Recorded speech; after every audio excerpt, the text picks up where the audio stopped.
Yohana anasema ya kwamba then I saw another angelos, yani mtumishi mwingine akiwa na ujumbe na injili ya milele. Ili tuweze kuelezea hapo ni nini maana ya malaika wa Ufunuo 14 mstari wa 6, nisomee wa Galatia 4 mstari wa 14 ili tuweze kuelewa malaika. Yohana anapoona malaika anamuona ama anaona watumishi wa Mungu ambao wako na injili ya milele. Biblia inasemaje wa Galatia 4 mstari wa 14? 14 inasema hivi. Inasema hivi: na jaribu lililowapata katika mwili wangu. Na jaribu lililonipata mimi ama lililowapata nyinyi? Lililowapata nyinyi katika mwili wangu. Katika mwili wangu hamkulidharau wala kulikataa. Endelea. Bali mulinipokea kama malaika wa Mungu. Paulo anasema watu wa kanisa la Galatia, Galatians 1:1, hebu soma. Inasema hivi. Inasemaje? Paulo mtume wa Kristo. Paulo mtume wa Kristo. Paulo mtume wa Kristo. Si mtume wa wanadamu. Wala kutumwa na wanadamu. Bali na Yesu Kristo. Na Mungu Baba. Aliyemfufua kutoka kwa wafu. Aliyemfufua katika nini? Wafu. So Paulo anajifananisha na nani? Hello church. Paulo anajifananisha na nini? Na malaika. So Revelation 14 verse number 6 inaposema then I saw another angel, inamaanisha kisha nikaona wajumbe wengine ambao wanao ujumbe ama injili ya kweli. Jana tukaangalia injili hiyo ya kweli inahusiana na habari njema ya nani? Habari ya Yesu Kristo mwana wa Mungu. Leo tunapiga hatua nyingine kwenye Ufunuo wa Yohana 14 mstari wa 7. Biblia inasemaje ndugu yangu msomaji? Mstari wake ni wa 7. Naam. Akasema kwa sauti kuu. Sasa baada ya wanadamu kuwa invited katika wokovu ambao unapatikana ndani ya Yesu Kristo, vile Bwana anasema hivi, baada ya watu kupokea uzima wa milele ndani ya Yesu Kristo, Biblia inasema hivi, rudia tena. Akasema kwa sauti kuu. Mcheni Mungu na kufanyaje? Na kumtukuza. Endelea. Kwa maana saa ya hukumu yake imefanya namna gani? Imekuja. So ujumbe wa kwanza ambao kanisa tumepewa ni ujumbe wa kuandaa the great harvest of the Lord. Yani wa kuandaa dunia kwa sababu ya nini? Ya mavuno ya Bwana, na dunia inavunwa kupitia kwa injili ya milele. Yohana 10 mstari wa 16, Yesu anasema na kondoo wengine ninao ambao si wa zizi hili, hao nao imewapasa kuwaleta ili watasikia sauti yangu, na kutakuwa na kundi moja na mchungaji mmoja. Sehemu ya pili kwenye ujumbe wa kwanza wa malaika wa kwanza ambalo kanisa tumepewa ni ujumbe ambao unasema tumsujudie yeye aliyezifanya nini? Mbingu na nchi. Aliyezifanya nini watu wa Mungu? Kwa hivyo Biblia inaandaa watu na inarudisha watu kwa kuabudu yeye aliyezifanya mbingu na nini? Na nchi. Psalms 24 verse number 1, Nehemiah chapter 9 verse number 6. Biblia inasemaje? Zaburi ni 24 mstari wake ni wa kwanza. Biblia inasema hivi. Dunia na vyote vijazavyo ni mali ya nani? Ya Bwana. Kwa hivyo ujumbe wa malaika wa kwanza unapoandaa watu na unapotupatia hiyo point ya kwamba tunafaa kumsujudia yeye aliyezifanya mbingu na nchi, kwa sababu hii yote ni mali yake. Nehemia 9 mstari wa 6. Ni nani aliyeiumba dunia? Biblia inasemaje? Nehemia 9 mstari wa 6 inasema. Naam.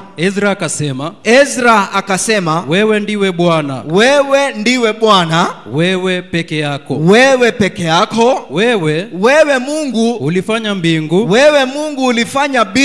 mbingu za mbingu, pamoja na jeshi lake lote. Subiri pale.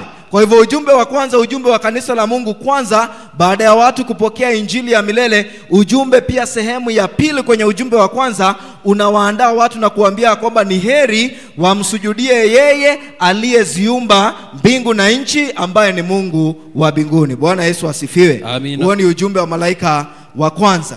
Tunapiga hatua leo jioni hii nataka tuangalie ujumbe wa malaika wa pili. Na namna unavyoona pale kanisa la Bwana, ujumbe huo ndio ambao tumeupewa tuweze kuangaza nao. Ujumbe wa kwanza tumeweza kuangalia. By the way, kwa sababu ya muda sitaguza sehemu ambayo imesema kwa maana saa ya hukumu yake imekuja. Hiyo nitaweza kuiacha vile vile, lakini naomba tu tuweze kugusa ujumbe wa malaika wa pili. Kitabu cha Ufunuo wa Yohana 14 mstari wake ni wangapi? Mstari wake ni wa 8. Inasema hivi. Inasemaje? Kisha mwingine malaika wa pili, na kisha mwingine malaika wa pili akawafuata akisema akisema, endelea.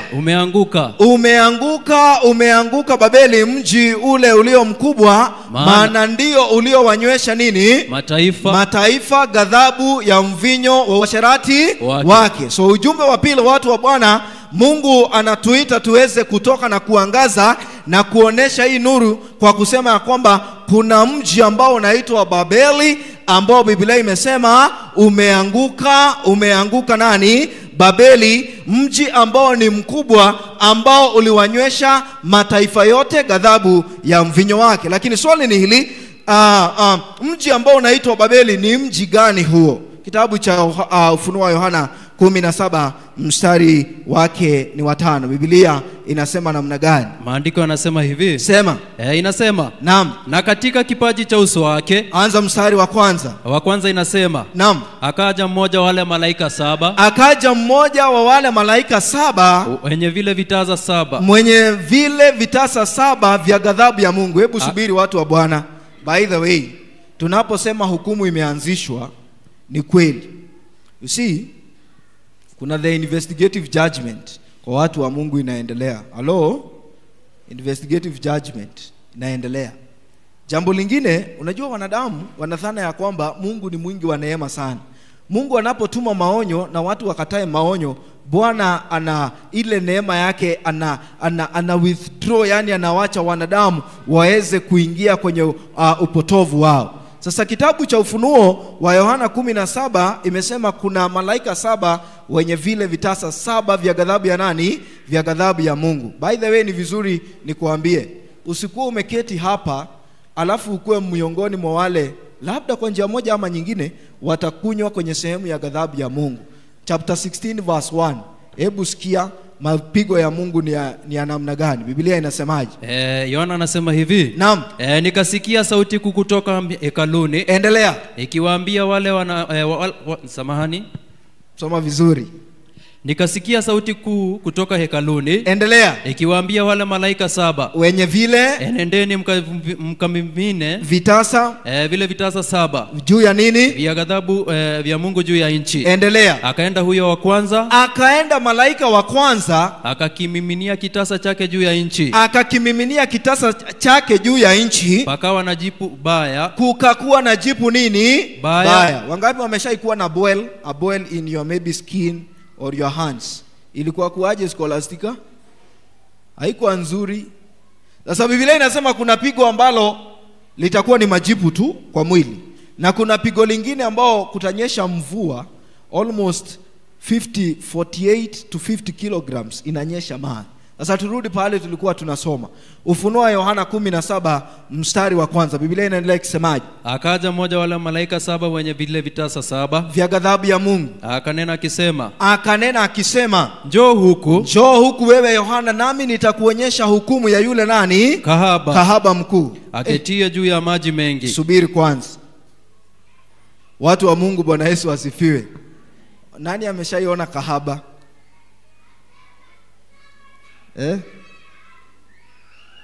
Unajua watu wainui mikono. Sijasema wangapi sisi. Sijasema, nimeuliza nani ameshaiona. Wakati mmoja, weka chini wacha niseme mimi nimeshaiona. Wakati mmoja natoka Kisumu, kazi zangu tu. Alafu nikashuka town usiku. So nikatembea mahali fulani hivi. Kapatana tu na wanadada wazuri. Alafu wanauza. Wakaambia mmoja nitauza. Nitanunua. Nasema okay. Kafurahi. Kwa saa 6 hivi. Piga hesabu town mzima hakukuwa na nyumba. Nikajua pale nitanunulia hapo ndio nitalala. Nikamwambia pesa ngapi hivi? Tukaongea. Nikamwambia sasa nenda nyumbani. hapa ndio nitalala. Nikapumzika mpaka 6, kaenda nyumbani hivyo. Akili ni nywele na unafaa uzitumie. Sasa Biblia inasema Yohana akaona kahaba mkuu. Hello? Kahaba ni nani? Unasikia vile watu wanafuatilia hiyo hadithi. So kahaba ni nani? Unaona mami anasema endelea kidogo, siendelei. Who is a kahaba nao? Ni wale ambao wanajiuza. Mami amesema akiwa focus ni wale ambao wanajiuza. Si hata kuna wanaume wanajiuza. Hata wao ni kahaba. Aya. Ezekiel 16 verse number 32 kwa sababu ya muda.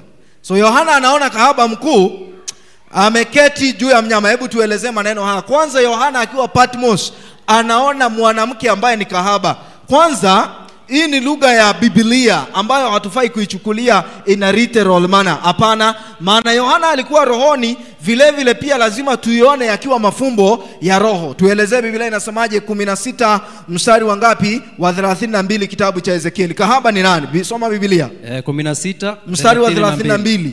12. Naam. Inasema nikatia hama puani. Nikatia. Naam. Nikatia hazama puani mwako. Endelea. Na pete masikioni mwako. Naam. Na taji nzuri juu ya kichwa chako. Endelea. Hivyo ulivyopambwa. Hausomi 32, 16:32. 32 nasema hivi. Naona sasa. Samahani. Sasa unaona sasa? Nimeona. Tunaomba aweze kupewa maji ya dasani yale ambao ni moto. Amen. Soma Biblia sasa. Inasema mke wa mtu. Kahaba ni mke wa mtu azinie. Akaribishaye wageni badala ya nani? Mumewe. Sasa subiri hapo. Sasa Yohana akiwa Patmos anaona mwanamke kahaba. Kahaba stands for mwanamke yoyote Lea ambaye anaacha nani? Anakaribisha wageni. Sio wageni ati wageni badala ya nani? Naona Lea anafunga macho hivi anasema hiyo ni ngumu. Wewe ukikaribisha mume mwingine badala ya mume wako, wewe ni nani? Hata mkienda Ruai, hata muenda Machakos, hiyo ni kahaba. Sasa mwanamke kwa Biblia anasimamia nini? Efeso 5:32. Efeso 5:32. Kwanza Yohana ameona mwanamke ambaye ni kahaba. So mwanamke kahaba ni nani? Mke wa mtu anayeacha mume wake anaendea wake zingine. So mwanamke na yeye ni nani? Katika mujibu wa lugha hiyo ya Biblia, Revelation 17. Biblia inasemaje? Waefeso ni 5:32. Inasema hivi. Siri hiyo anza 25. 25. Naam. Enyi waume wapendeni wake zenu kama Kristo naye alivyolipenda nini? Kanisa. Subiri. Paulo anasema enyi akina nani? Enyi waume pendeni akina nani? Wake zenu kama Kristo alivyolipenda nini? Kanisa. Sasa Paulo anamalizia akisema mstari wa 32, siri hiyo ni kubwa, ila mimi nanena habari za Kristo na nini? Na kanisa. So Kristo, Yohana akiwa Patmos analiona kanisa ambalo limemwacha mume wake. Wangapi wamenielewa mpaka hapo? Amina, tubarikiwe. Sasa kanisa hili, maana ya mwanamke ni kanisa, lakini ni kahaba, maana yake limemwacha mume wake. Mume wa kanisa ni nani? Waefeso 5:27. Mubarikiwe sana. Soma Biblia. Inasemaje? Paulo mtume wa Kristo anasema hivi. Naam. Apate kujiletea kanisa apate kujiletea kanisa nini? Tukufu lisilo na nini? Lisilo na nini, watu wa Bwana? By the way, have you heard people saying that the church of God is Babylon? Hiyo hajafika hapa. Muombe wasifike hapa. Kuna watu wanasema ya kwamba kanisa hili la Mungu ni Babeli na limeanguka, na wanadamu wanafaa watoke ndani ya kanisa la nini? La Mungu. Watoke ili wanaenda wanaanzisha reform, imeyo mwana Zion, hiyo ingine Reggio Maria, hiyo yote ya Kolino, hiyo yote. Now, Lea kwani ulikuwa Reggio Maria? Now listen to this. Kristo ndiye mume wa nini? Wa kanisa. Revelation 17 verse 1 and 2 imesema kuna kanisa ambalo limeacha Kristo. Bwana Yesu asifiwe. Na hili kanisa ndio tumeitwa kwa ujumbe wa malaika wa pili tuwafundishe watu ya kwamba kanisa hilo limemwacha Kristo na limeasi mafunzo ya Kristo. Yesu anasema hivi kwenye John 17:17. Anasema, ninaomba ya kwamba uwatakase kwa ile kweli, neno lako ndiyo kweli. So kuna kanisa ambalo kwenye dunia badala ya kuinua ukweli wa Biblia limeacha ukweli wa Biblia. Hamjanielewa? Naomba kwenye dunia hii kuna kanisa ambalo limeweka chini ukweli wa nini? Wa Biblia, na limeinua mafunzo ya wanadamu. Now, hebu niulize kitu hapa. Biblia iko na chapters ngapi? Chapters, sijauliza books. Unaona watu wanasema unaona tarara nipe Biblia neno takatifu, nuru yake itaniongoza. Wacha nikuja hivi, kameramani usinifuate, wewe usinifuate tu. Sasa wacha tuulize hapa, how many chapters? Huyo mgeni mami amesema, guy, ukijaribu niulize nitatoka church. Hata nimewaachana. Hey, Brian nimewaacha. Aya, tunaanza hivi. How many books are in the Bible? Correct. How many chapters are in the whole Bible? Neil, homework. How many chapters are in the New Testament?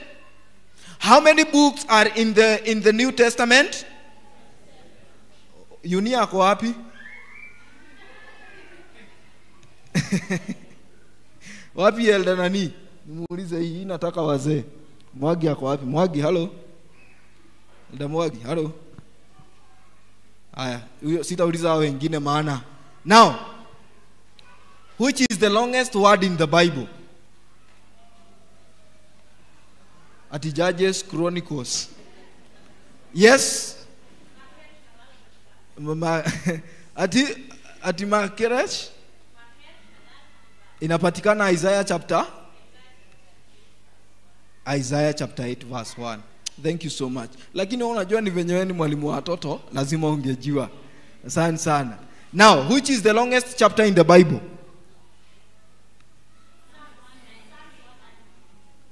Wacheni kukopiana. Psalms? Hii side, hello, tunamaliza. Ndugu yangu reaching out. Which is the longest nini? Oro? Mami ako standby kutoka akiuliza swali. Si unaona? Wacha niwaache. Aya, the longest chapter in the Bible is Psalms chapter 119. How many verses does it have? 176. Verse 142. Nataka mtu sasa anisomee hapa.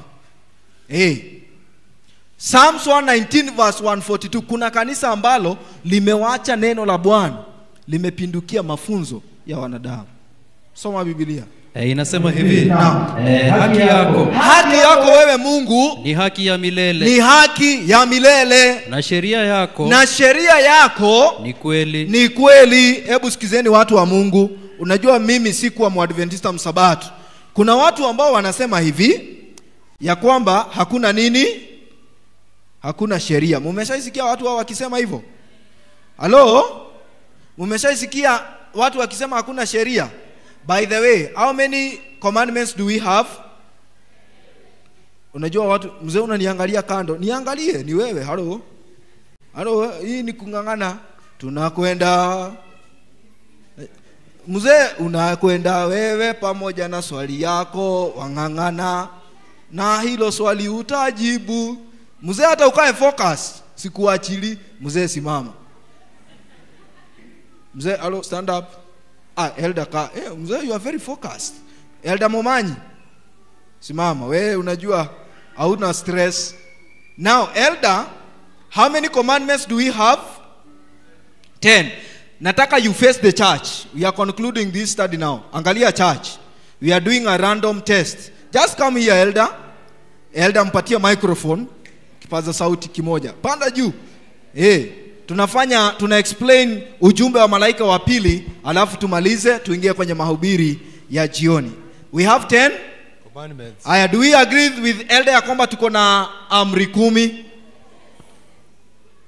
tuko na trust issues na elder. Elder wamekukataa. Okay, elder amesema kuna 10 commandments. Ni ukweli? Haya, elder sasa nataka useme jina ya mtu mmoja, umwambie aseme any commandment between the 10 commandments. Changamka sababu ya muda. Yaani mshiriki mmoja tu chaja jina yake na uchague ile commandment atasema. Elder Matthew Michori. Haya, elder Tirimboka, elder simama. Umetajwa, aseme gani? Goja. Elder takwani wewe ni Mkisi. Elder wewe ni Mkisi. Na Kiore. You are too much speed. Too much speed elder. Hivyo kumbe ni utatangulia mbinguni. Commandment number 2. Simama sasa. Ngangana. Elder anasema oh Jesus of Nazareth. Commandment number 2. Aya, elder anasema ni sawa. Mwalimu wa watoto amsaidie, lakini elder hebu simama kidogo.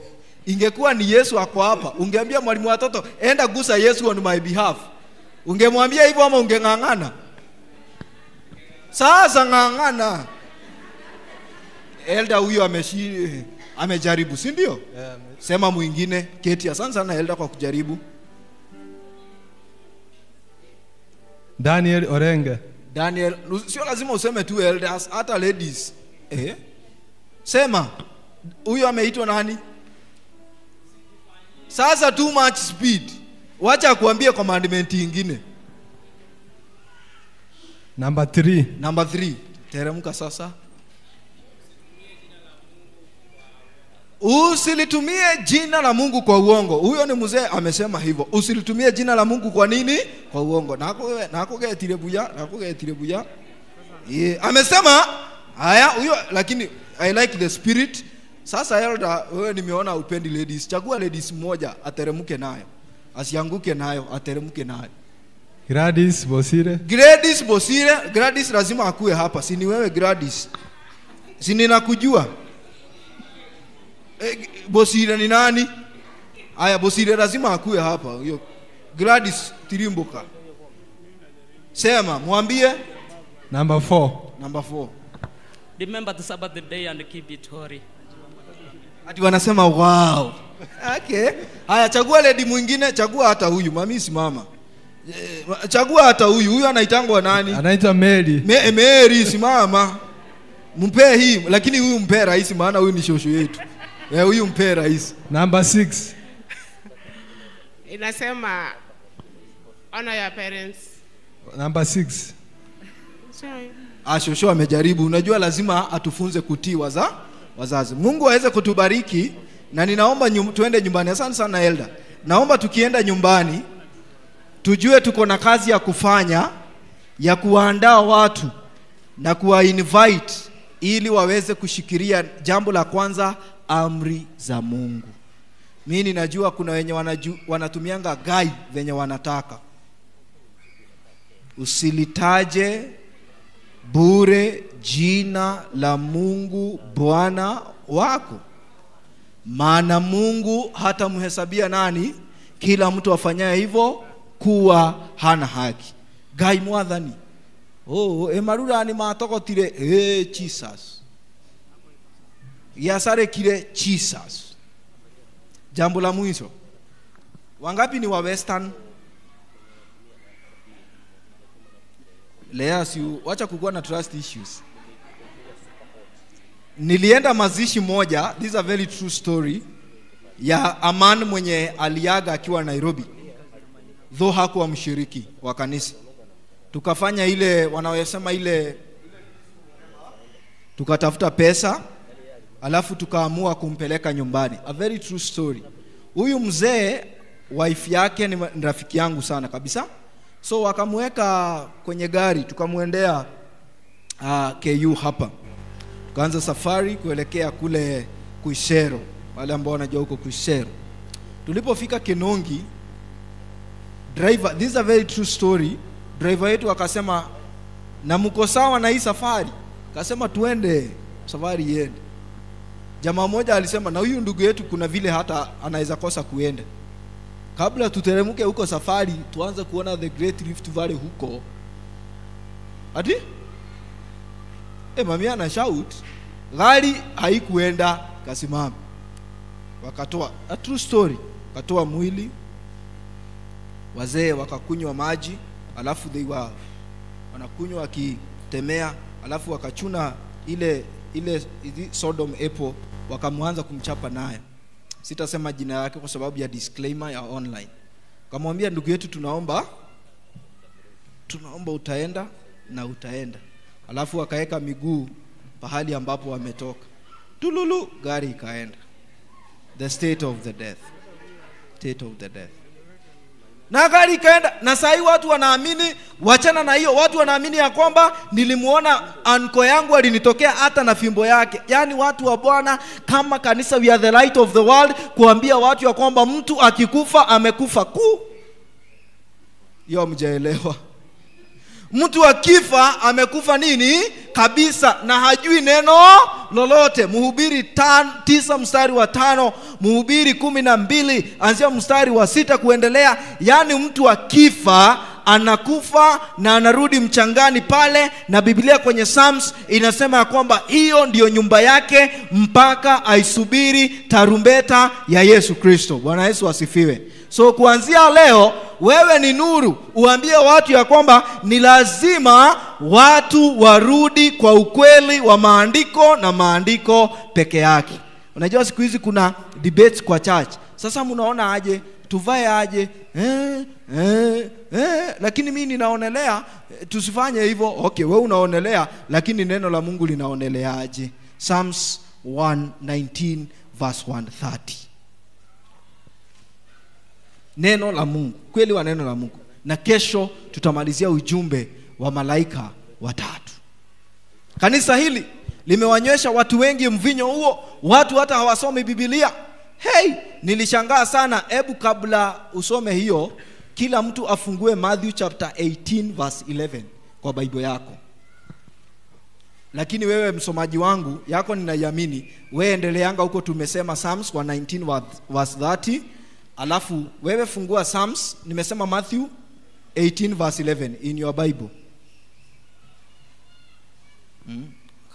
Kameramani yeye anasema ni kamera tu. Sawa.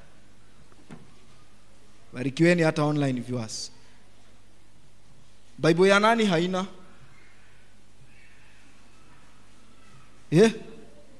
Unaona watu wananiangalia. Matthew 18 verse 11. Bible ya nani haina? Ona watu hawataki kuina. Aya, fungua Biblia yako Matthew 18:11. Kama haina, inua hiyo Biblia tafadhali. Inua tu, usiogope, wewe ndio ulinunua. Inua tu, nina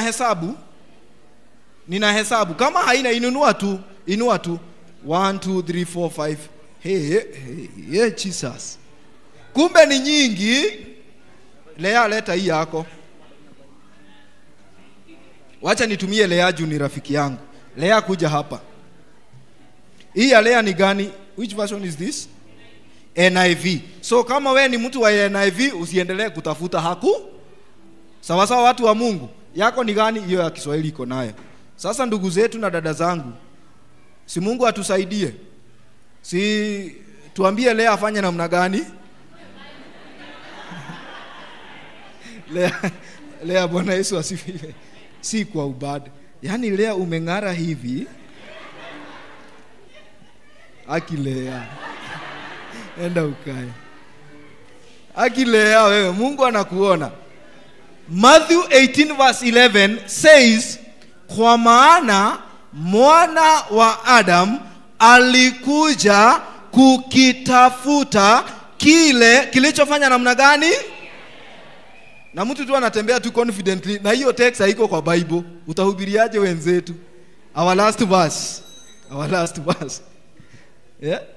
Siko kwa Biblia.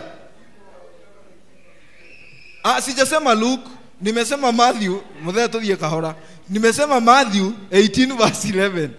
Unaona elders ni wajanja, wachana na ya Matthew, tunaweza enda Luke. Wewe.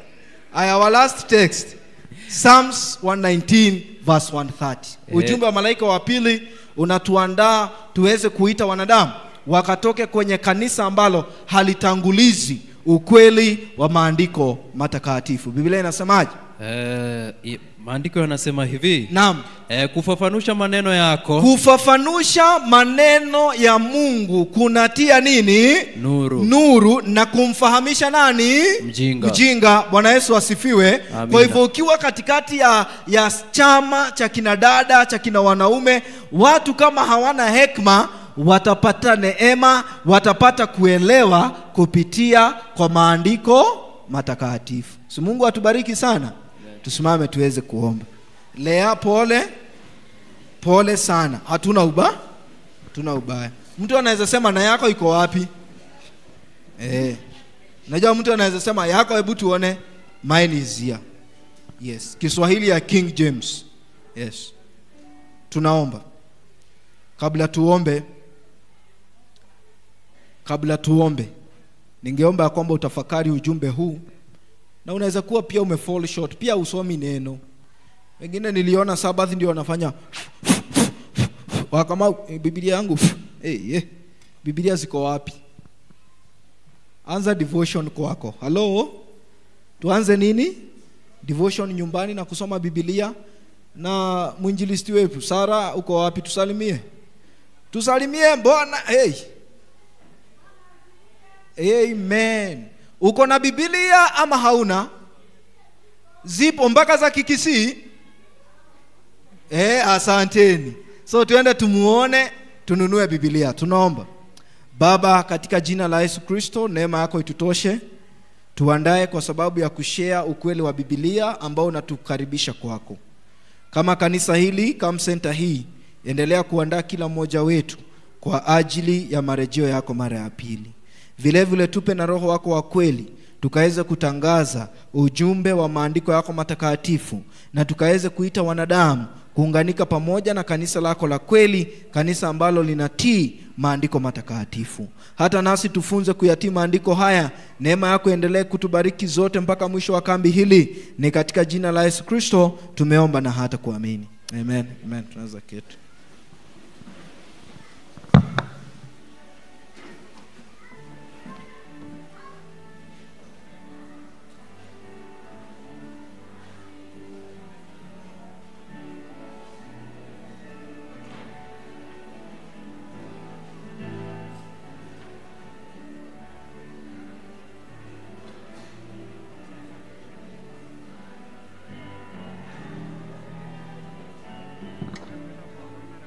Tunakaribisha kwaya kwa wimbo. Kwaya, karibuni.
Kimbo choir. Kimbo.